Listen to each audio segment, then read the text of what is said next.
खुद को समय दो अपनी पहचान बनाने के लिए।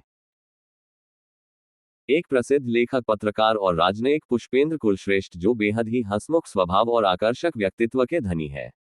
उनकी पत्रकारिता देश ही नहीं अपितु विदेश में भी प्रसिद्ध है। उन्होंने वैसे जगह पर भी पत्रकारिता की है जहां अन्य पत्रकारों के लिए संभव नहीं है।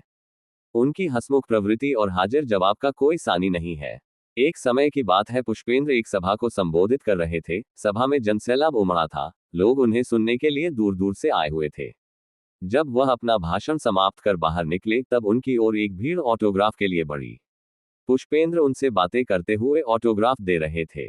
तभी एक नौजवान उस भीड़ से पुष्पेंद्र के सामने आया। उस नौजवान ने उनसे कहा, मैं आपका बहुत बड़ा श्रोता और प्रशंसक हूँ। मैं साहित्य प्रेमी हूँ, जिसके कारण मुझे आपकी लेखनी बेहद रुचिकर लगती है। इस कारण आप मेरे सबसे प्रिय लेखक भी हैं। मैंने आपकी सभी पुस्तकें पढ़ी है और आपके व्यक्तित्व को अपने जीवन में उतारना चाहता हूँ।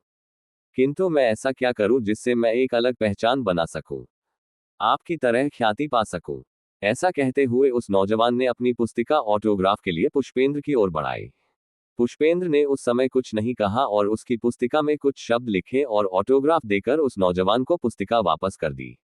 इस पुस्तिका में ये लिखा हुआ था, आप अपना समय स्वयं को पहचान दिलाने के लिए लगाएं। किसी दूसरे के ऑटोग्राफ से आपकी पहचान नहीं बनेगी।